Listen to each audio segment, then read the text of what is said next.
ও আল্লাহর বান্দা রাস্তা দিয়া পয়গম্বর মুসা নবী পাহাড়ের পার্শ্ব দিয়া যায়, একটা পাথর কান্না শুরু করলো। পাথর ডাক, মুসা নবী ডাক দিয়া কয়, কাঁদো কেন?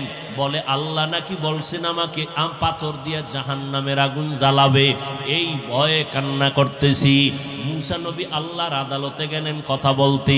আল্লাহ জানায় দিলেন, ও মুসা, পাথরটাকে বলে দিও আমি ওরে মাফ করে দিলাম, ওরে দিয়া জাহান্নামের আগুন জ্বালাবো না।